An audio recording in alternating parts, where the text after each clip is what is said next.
Hey, so this is the Drunkalogs, a podcast about addiction and recovery in which each guest shares their version of how it was, what happened, and how it is now, and then endures a half-hour Q&A at the hands of your host, McMorton. My next guest came of age in the Chicago improv scene in the early 90s, where he worked with the likes of Del Close and toured with Amy Poehler and Tina Fey in the Second City Touring Company. But it wasn't long before his early exploration of drugs and alcohol blossomed into a full-blown heroin problem, and rules like "I'll never use before going on stage" became "I'll never go on stage if I'm not using." And heroin use eventually gave way to crack addiction, and he found himself alone and suicidal in a heatless cabin in Wyoming. But he got clean and found his way into recovery, and is now finding a kind of spiritual practice teaching and performing improv. Won't you please welcome Patrick McCartney.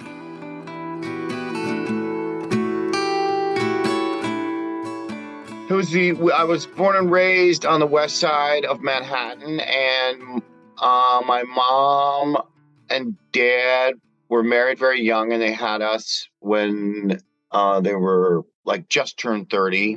My father, very liberal. He was a writer, or still is a writer. And my mom was a model. And then we were just raised in that apartment, and it had its ups and downs. My grandfather was an alcoholic who went into recovery at the age of 50.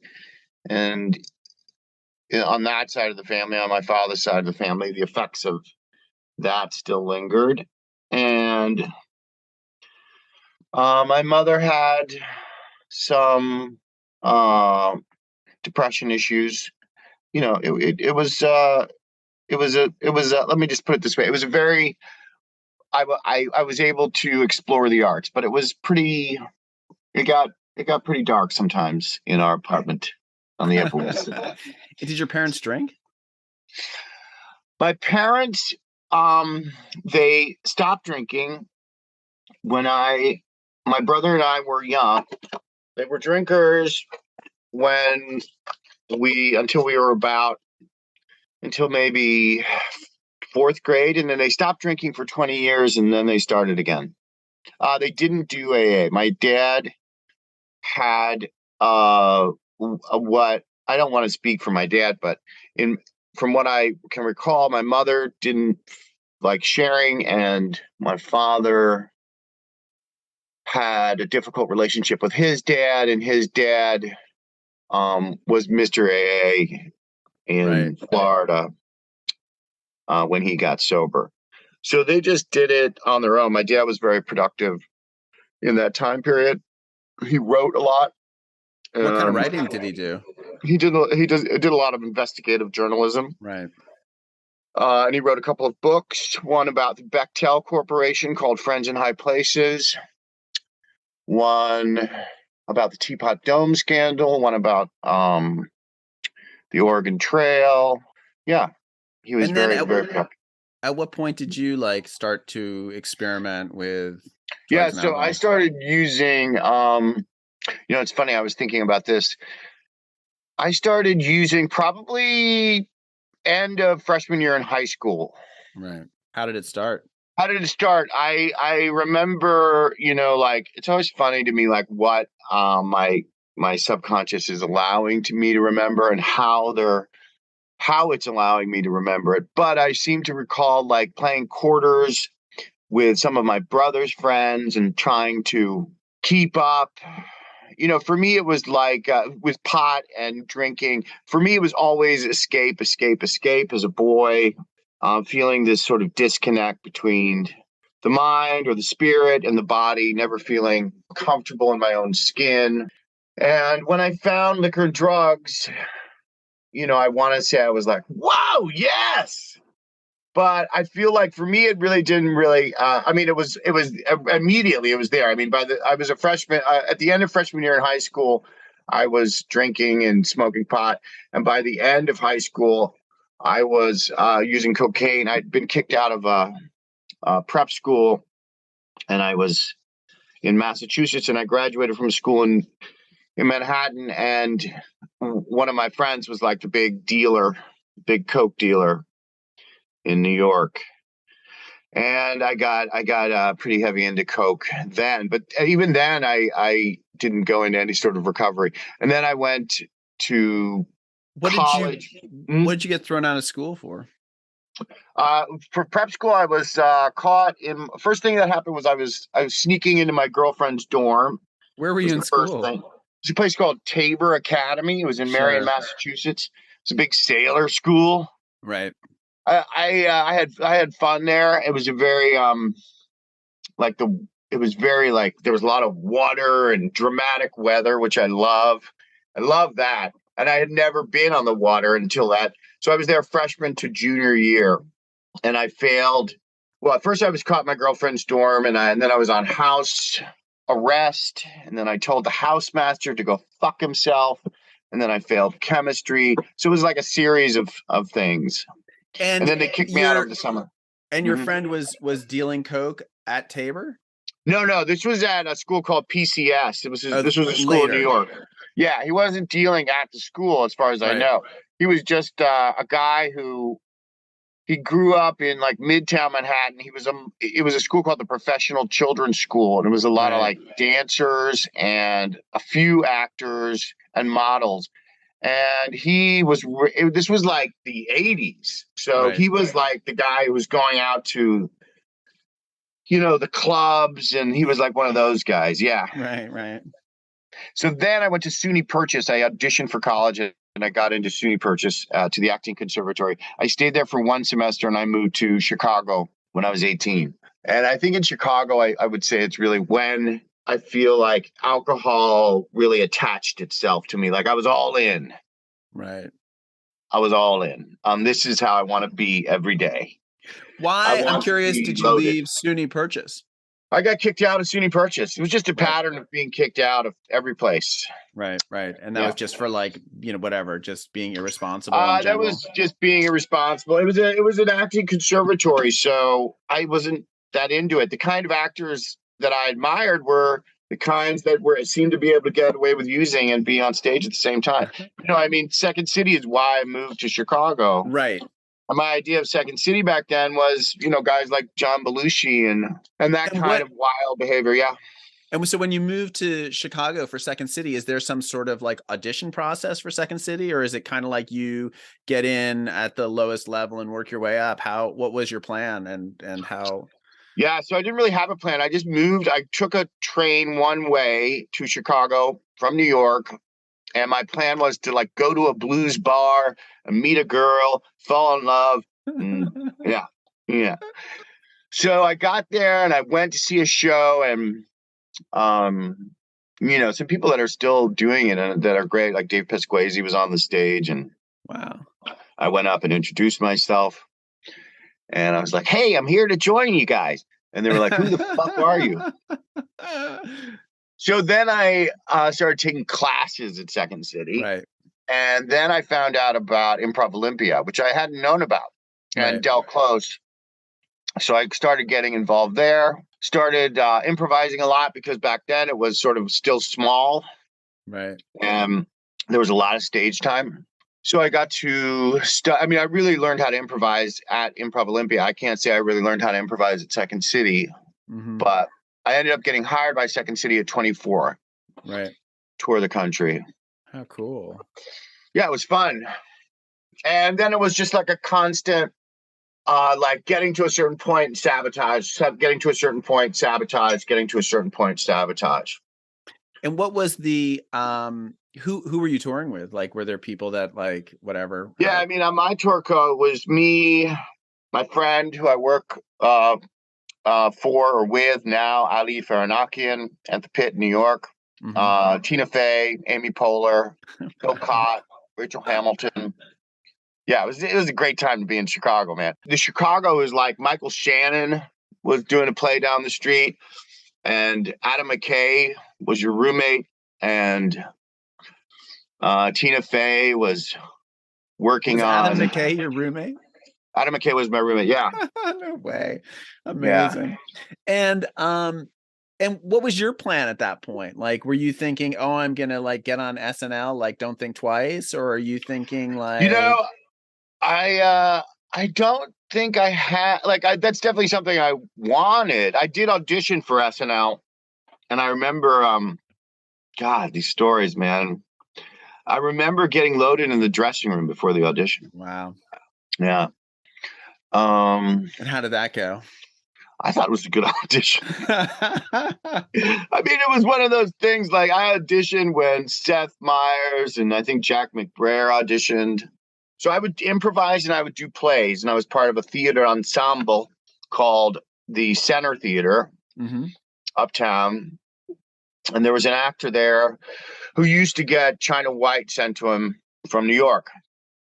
So I started experimenting with heroin in Chicago, and then was fully in on it. Wow, yeah. So it was on and off for many years. I mean, when I first used heroin, it was like, let's just use on the once a month. Right. And then it was dedicating a whole weekend to it. And then it was, listening to Sonny Rollins with candles on, using forks to scratch my balls, and being like, here it is. Here's the serenity. Here it is, man. It's me back in the womb, motherfucker. This was it. This was great shit. And that was China White. And then I moved to LA, and it was a black tar heroin. Right. Which was a whole different ball game, smoking it off foil. My story is so long and filled with insane details that I haven't told it in a long time. So I apologize. I wish I was a little more prepared. No, it's fine. It's interesting. I mean, I don't want to pick you to death, but there's so much here. I'm like, ooh, do I delve into the comedy improv world? Do I delve into the drug world? Like, I guess I'm sort of curious. I think the only thing I'm uncomfortable with is names. Yeah. I don't want to turn it into a name droppy thing. I mean, I think we've covered it enough, and if that's okay. But but I mean, I get a sense of it. I mean, it's wild. Someone gave me like a history of improv book for Christmas or something, and I remember I was just reading about Del Close. It's such an amazing like time, and just how experimental it was and groundbreaking, and like, just the idea of what comedy might be and what performance might be and what improv might be, and like what change the game, but also a total addict. How much could you take advantage of, like, your audience and their innocence and their I mean, I feel like audiences are so much more suspect now than they were back then. I mean, in part because of everything you guys did to them during that period of, like, throwing dead bodies off the top of a roof and, being like, So, and were there, I guess during this period where you're in Chicago, I mean, were there did you feel like there were consequences for your using? Yeah, I mean, for me personally, the consequences were always like, it would just goes back to that thing of just hating myself and right. Not feeling comfortable in my own skin, and not allowing myself any kind of I didn't take care of myself. I didn't have anything that the program or the 12 steps offer as far as like, meditation, just meditation. And also, not using all the time. I was constantly using. As far as consequences, I just became obsessed with the next drink or drug. That was my obsession. I'd rather go drink than go perform. And then for me, it was always like, in the beginning, it was a rule: I'll never use on stage or before I perform. And then the rule became, I'll never perform unless I'm using. Right. Wow. And how did you perform? I mean, how did you? By the time I got back to New York, so it was Chicago, and it was sort of built in, like Chicago. And then I got hired at Second City, and I wouldn't use before I went on stage at Second City, but it was just such a part of the culture that it was like afterwards and bam. And then I was in LA, and I did pretty well. And I studied with this great acting teacher named Ivana Chubbuck, and I was able to keep my shit together. And then I moved back, and I did a play with. And were you doing like television and stuff out here? Was that kind of the goal to come out here to sort of like break into the Hollywood rat race, or was I just wanted to work. I didn't really have a set goal, except for that people told me I was good. So I should keep doing what I'm doing. When I came here, when I first moved to LA, I couldn't get seen. So I was like, I'll take an acting class with a teacher who is connected. Yeah. So I found 3 teachers, and I landed on a woman named Ivana Chubbuck, who actually turned out to be an incredible teacher. So I would take her class, and it was audited all the time, and she helped get me work, and I did a lot of different stuff. And then UCB moved to New York, and a friend of mine named Shira Piven was directing a play, and she was married to Adam, and she asked me to come to New York and do the play. So I came to New York and did the play and got immersed here. So I started performing in ASCAT every Sunday night. And then I just left LA and came back to New York. UCB did UCB start in Chicago as well? No, well, UCB was in Chicago. I mean, it was a larger cast when it was like the virtual reality show and the happiness show. And there were a variety of casts, and it was like Adam and Matt and Ian and Armando was in it briefly. I was in it. This guy, Drew Friedman, Ali. And then it was just the core 4. And I was touring with Amy when they came to New York. And I remember being upset that Amy was leaving to go to New York. So they came to New York. I went to LA. I came back to New York and got involved there and was teaching there and was doing ASCAT. What is the format of ASCAT? ASCAT is like it's a very drop-in friendly format. It's just monologues and scenes, but it's fast and premise heavy and open to any really experienced long-form improv person. And it's still going, right? ASCAT is still a thing, right? Well, yeah. So UCB is coming back to New York, but UCB closed in New York. And then like a group from UCB started a thing called Rat Scraps. So I think, like, I haven't been involved with UCB in years. Right. I work with Ali Faranakian at the People's Improv Theater. Right. And Ali and I were at Second City together, and we were at UCB together. Right. So you're in New York, you're doing... There's still these, like, improv fucking wars going on. I mean, I was gone from the scene I lost 10 years of my life to alcohol and drugs. Right. I was gone from the scene for at least 10 years. I didn't even anticipate coming back into the scene. Right. But coming back into the scene, I was surprised that there was still these resentments among right. Like everyone needs a 12-step meeting to kind of like come to terms with their bullshit at this point. Yes. So you're in New York, you're doing UCB. I guess you're drinking and using pretty heavily at this point. Are you? Yeah, in New York. So now I'm all in on dope and drinking. I'm using before shows. I'm snorting dope, copping dope. Uptown, downtown. Yeah. And then I said out loud, I called my father and I was like, I have a heroin problem. And that was a huge moment. Sure. But I didn't want to look at the alcohol. So friends took me to AA, but I went on methadone.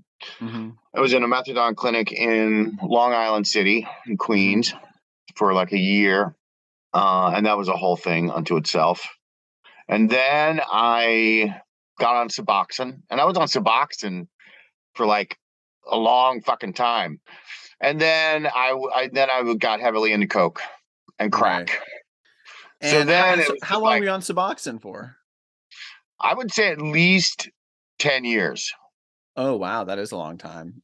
So it was just like, and then like about 33 until I got into the rooms, it was just like a mess. It's like working jobs, on the street, trying to get people to pay for, I don't know how long it's been since you've been in New York, but there's people on the street like asking you to stop. Could you give money for green energy? Right. Or shit like that. Variety of shitty jobs, variety of apartments, hostages along the way. And then ended up in Wyoming by myself. How'd you get out to Wyoming? Just like you just my dad had a house in a small town in Wyoming. I I was like, if I could just get the fuck out of New York, if I could just get the Right. fuck out of New York, I'll be all right. Nobody wanted me around. Everybody was like, this guy is just he's got to go die. Like, he's just got to go die.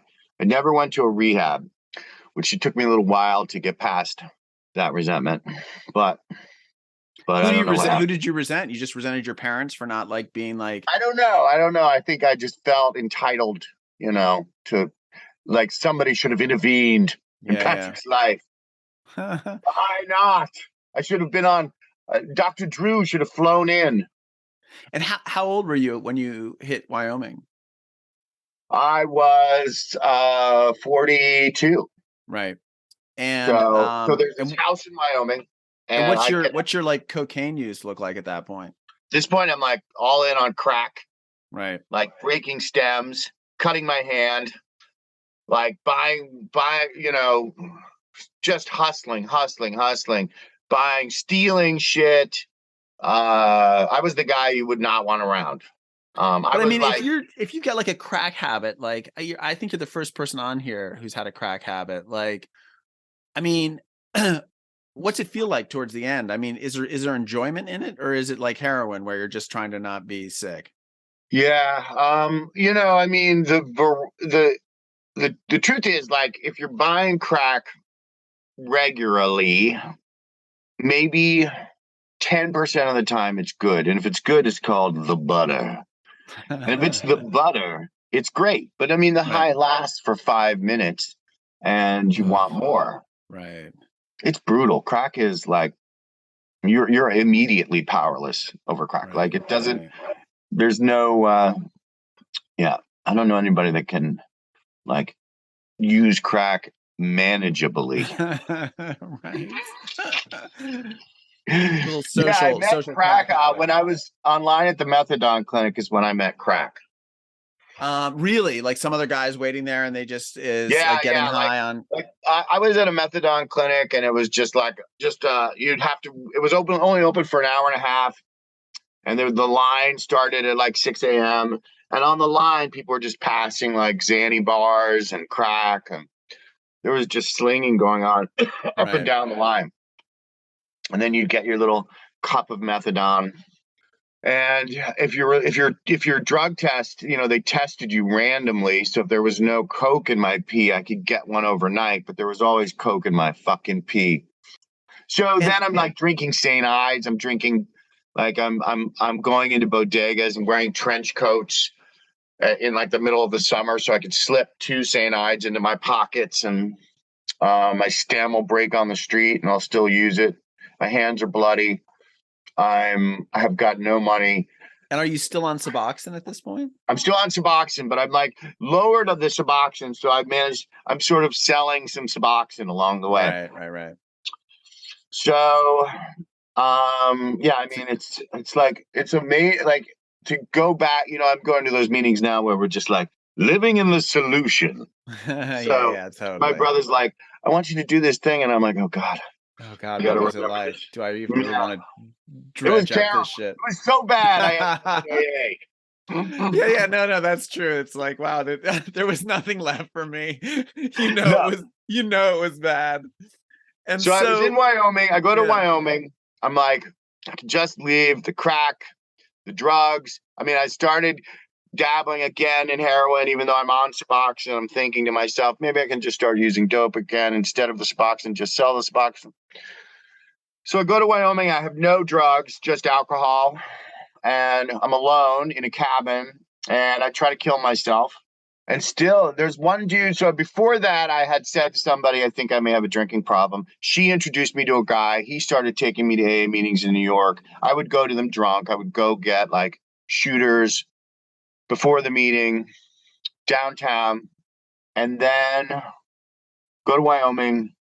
And my mom is just like, you're disgusting. Go die. mm.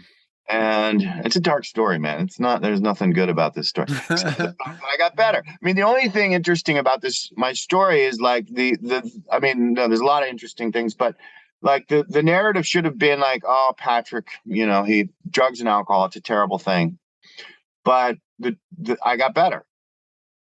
And what happened in Wyoming So to get Wyoming, better? I was just went crazy. It was like Right. bad. It was just bad, but I didn't do the drugs. But I was living on like $40 a week, and I would immediately spend it on just alcohol, like cheap Canadian vodka, cheap Canadian whiskey, and tall boys of old Milwaukee. I would eat like a brick of cheese for the week. The heat ran out. There was no water. It was like epic snow, blizzards, and shit. I didn't know how to. I had like one pair of shoes and one pair of pants, and so I begged to come back to New York. I'd had a girlfriend. She didn't want anything to do with me. I asked my dad if I could come back. I still was like, I wrote a long letter to my mom. Still wasn't like I'm an alcoholic. I was like, I have everybody else. If people just treated me better. If I could just control everybody's behavior. So I came back. I started going to AA, and then my date is January 11th, 2014. But it really took me like a week probably to be like, I'm not going to drink tonight. Did you move in with your parents, or where did you stay? Yeah, I moved back with my parents, and they were selling the apartment. Right. So it was insane. It was like everything bad you could do, and they're drinking, and it's just everybody's depressed and angry, and they're underpaid, and the apartment I grew up in is disappearing, and I've got like this old hospital bed. But you know what's interesting is I when I first get into the rooms of recovery, I go and see a play about Bill W. and Dr. Bob downtown. A friend of mine takes me there, and I come back and I say, I saw this play. It was great. It was a good production. And my father says it took place right next door. So I didn't know, but I'd grown up like literally next to Towns Hospital. Like the apartment I grew up in was connected to Towns Hospital. So at that time, it was like revelatory to me. Right. Yeah. So I took that information as, oh, I must be on the right track. And like, really, it's amazing. Like I have a lot of students, and so many people don't even know this part of my life because I'm living an entirely different life right now. People are like, I'm often shocked and horrified at how it was. Was there anything on this last stint in the rooms that was different that you heard that you're suddenly like, oh, this time I'm going to take it differently? You were just I was just totally broken. Right. Yeah. I mean, I had been in and out occasionally into rooms. I had been broken in rooms. I had, I had some like love issues that I started to learn about in sobriety. But like if I would have my heart broken, I would use and go to AA meetings and cry and just be so emotional that people wouldn't talk to me in the meetings. That was before I got better. I went through heartbreak. My mother died, and then I had a relationship, and almost immediately after she died, and I went through heartbreak, and that was the closest I almost came to picking up again. But it was also like I didn't, and it was an amazing. It was amazing the things I learned. How deep into recovery was that? That was about 5 years in. Right. And what do you feel you learned? Well, my first sponsor, God bless him, was a nice guy. We did the steps bad. We did the steps wrong. Right. Like, however he was taught the steps, he gave to me, and it was nice of him to do it. And I don't know, like some of my friends now will be like, you probably wouldn't have heard it anyway. You know how people will frame things for you in AA. But I had to do the steps again. And thanks to the sponsor I've had, who was extraordinarily patient with me, because I was like, I did the goddamn steps. I don't need to do them again. And I hated AA. When my first sponsor I met for step 10, he was having a nervous breakdown. He left New York, and I made him AA. So I thought it was all bullshit. I hated everything. For years, I hated it and would go to agnostics meetings and um, uh, just sort of white knuckled, and threw myself into work, and didn't drink, which was a big deal, and I think sometimes we forget, like, that's a big fucking deal. Yeah. That's a lot of it. Just not drinking. Yeah. But then I actually read a book. I went through this pain, and it was extraordinary pain. And part of it was processing my mother's death and my relationship with my mother. I also wrote a show that I did, that I got Shira to come into New York and direct. And that was, I really just invested myself. I was like, either pick up or put this out on the only way I know how, which is on a stage. Right. So I did that. And then I found this book, an outside book called Triumph of Principles by a guy named Benjamin Riggs. And I read it, and the way it hit me. And I immediately called my sponsor, and we did the steps using that book. Right. And I had like this hang up about love, just love. And I couldn't figure out why I was so fucked up. And my heart was just so hurting all the time. And then when I finally did 4 and 5 again, the steps, I know I'm talking a lot about the steps. That's fine. But it was a profoundly important thing.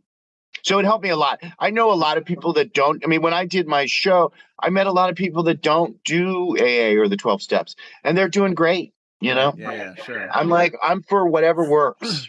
I'm curious. I got 2 questions. Is there a thumbnail summary of that book, the Riggs book, like that you could say, like, what's the secret to it that you took away, the wisdom that you? Yeah, the Riggs book is. It's presented as an investigative history of AA, but it's not. It's almost like he's sponsoring me in the book.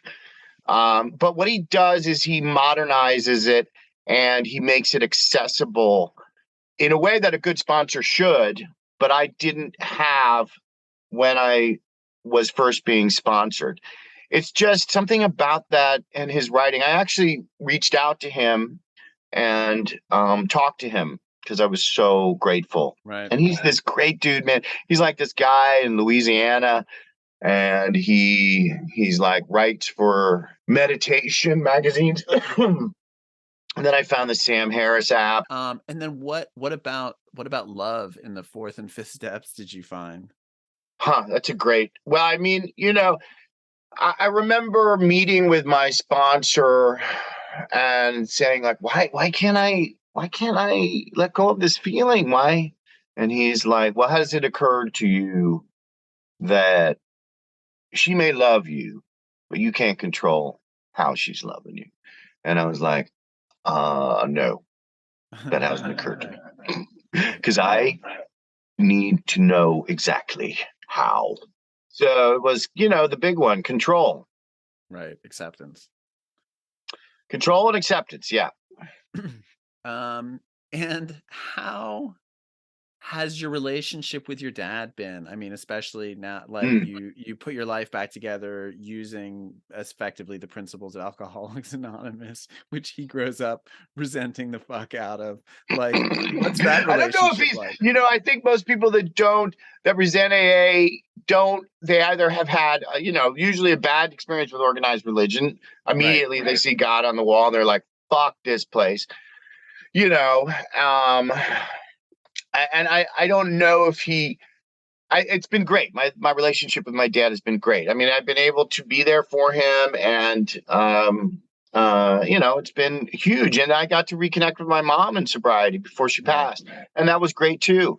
And my brother, and my friends, all my friends. I mean, it's my story is very much like I was in an extraordinary amount of pain. I believe I was born alcoholic.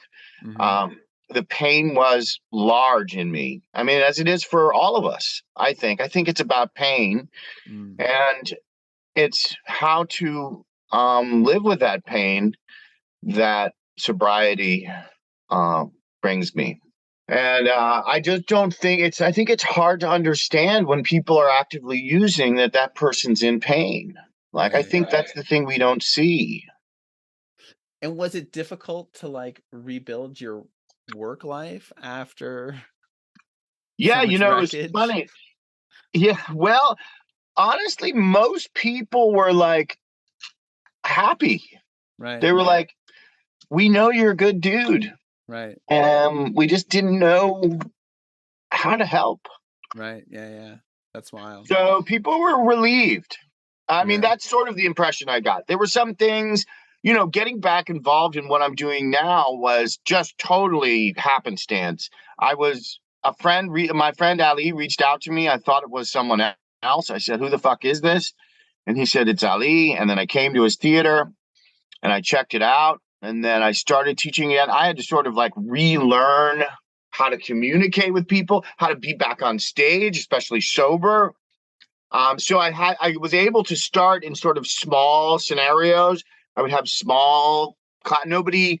There was nobody knew who the fuck I was. Nobody cared, right.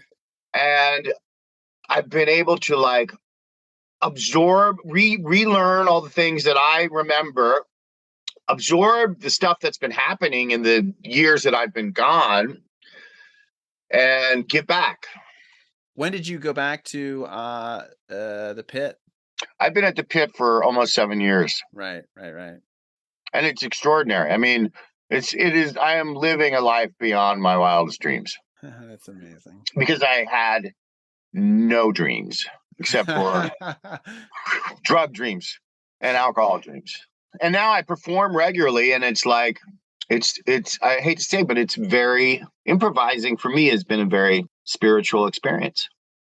I totally hear that. I mean, I haven't done that much of it, but when I was doing stand up for a while, and I became curious about how improv might help my stand up. And I definitely saw a lot of life lessons in it about, sort of embracing imperfections and listening and, in some ways, like, letting the universe do for you what you can do for yourself. Um, Yeah, and yeah, connecting, and building, and default to the positive choice, right. and bringing out the best in the person or the people you're on in the improvisation with. I teach like the advanced levels, but I'd like to go back and teach the beginner levels, really just to remind myself of that stuff.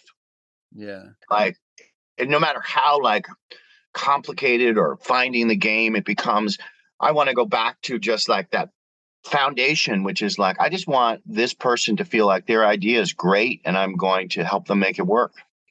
Well, cool. Patrick, thank you so much for, coming in and sitting down with me. It's a dark and wild story, and I think there is a book in it, if I do say so myself, if you ever feel inclined to Yeah. read it. But yes, I've been thinking about how to write it all down. I think it would be uh, cool. Thank you so much for having me. Thanks for listening. You can support this podcast at patreon.com/thedrunkalogs.